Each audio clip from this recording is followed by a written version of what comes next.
రమేష్ గారు, దివ్య గారు మధుర నుంచి వచ్చారు, ఖమ్మం. వీరు కూడా పిల్లల కోసం చాలా ప్రయత్నం చేశారు. పెళ్ళి ఎంతకాలం అయిందండి? 15 years. 15 ఇయర్సా? వయసు 40. 40? నువ్వు ఏ సబ్బు వాడుతున్నావో చెప్పాలి. అసలు ఆయన పార్టీ లాగా ఉన్నాడా? రమేష్ గారు, దివ్య గారు.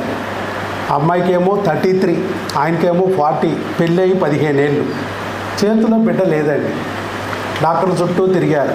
ఫస్ట్లో ప్రెగ్నెన్సీ వచ్చినట్టే వచ్చి బిడ్డ అందుకోకుండా పొట్టలోనే చనిపోయింది.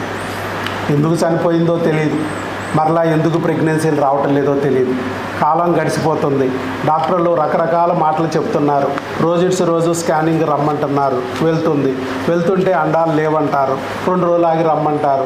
సరేనని బాధతో 2 రోజులు ఆగి నిద్ర లేక తిండి లేక మళ్ళా డాక్టర్ దగ్గరికి వెళ్తే ఆవిడ అండం వచ్చిందిలే అమ్మా అంటది. అమ్మయ్య వచ్చిందిరా బాబు అనుకునే లోపల అండం పెరగలేదమ్మా అంది.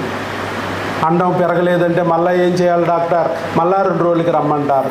సరేనని చెప్పి మళ్ళా 2 రోజులకి వెళ్తే అండం పెరిగిందిలే అమ్మ అంటది. అమ్మయ్య అనుకునే లోపల అండం పగలలేదురా అన్నారు. మరొక బాంబు. ఇలా ఒక బాంబు తర్వాత ఒక బాంబు.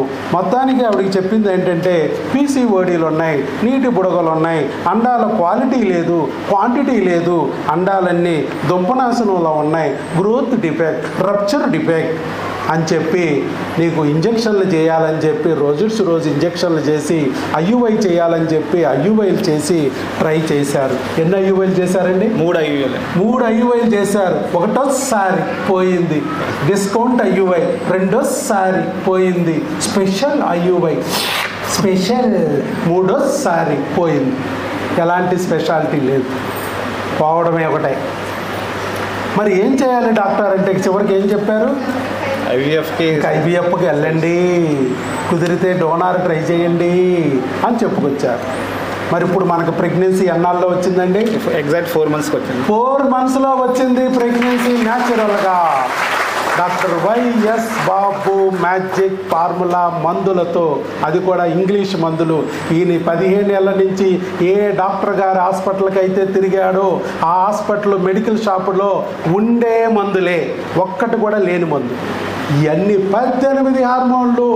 ఏ డాక్టర్ ప్రపంచంలో చూడని 18 హార్మోన్లు డాక్టర్ వైఎస్ బాబు చూసి సరిచేయబట్టి ఇవాళ మీ అండం వచ్చింది, అండం పెరిగింది, అండం పగిలింది, వీర్యకణంతో కలిసింది, పిండం కింద మారి గర్భసంచిలోకి వచ్చింది. డాక్టర్ వైఎస్ బాబు మ్యాజిక్ ఫార్ములా మ్యాజిక్ చేసిందా లేదు? చేసింది సార్. ఆయన అక్కడికి వెళ్ళి డాక్టర్ గారు మాకు ఫోన్ చేశాడు. సార్ మాకు యూరిన్ టెస్ట్ పాజిటివ్ వచ్చింది, నిజమా కాదా? 15 నెలలు అయిపోయింది సార్, ఎప్పుడు చూడలేదు, నిజమా కాదా? మీ దగ్గర 4 నెలలే మందులు వాడాం, ఐవీఎల్ చేసినా రాంది, ఇక్కడ న్యాచురల్గా వచ్చింది, వాళ్ళ ఐవీఎఫ్ డోనార్ అన్నది మరి న్యాచురల్గా వచ్చింది, నిజమేనా అని చెప్పంటే మేము సరే బ్లడ్ టెస్ట్ స్కానింగ్ చేయించుకోమన్నాం. బ్లడ్ టెస్ట్లో బీటా-IC 5 దాటాలన్నాం, దాటింది. స్కానింగ్లో గర్భసంచిలో రావాలన్నాం, చక్కగా వచ్చింది, ఇచ్చారు. Early pregnancy seen, uterus anteverted, gestational sac seen అని చెప్పి చక్కగా వెళ్ళొచ్చారు. ఇదిగోండి ట్యూబుల్లో రాలేదు, గర్భసంచిలో వచ్చింది, న్యాచురల్ ప్రెగ్నెన్సీ అని చెప్పి అక్కడ డాక్టర్ గారు స్కానింగ్ చేసిన డాక్టర్ గారు ఇచ్చారు. డెలివరీ డేటు మార్చి 16, 2027. బిడ్డ ఎప్పుడు విడుదలవుతుంది? మార్చి 16న బిడ్డ చేతుల్లోకి రాబోతుంది. Okay, happy. ఎన్నాళ్ళు వేసిన హృదయం. ఆయనకి గట్టిగా చప్పట్లు మళ్ళా కొట్టాలి మనం. ఆల్ ది బెస్ట్ అండి రమేష్ గారు.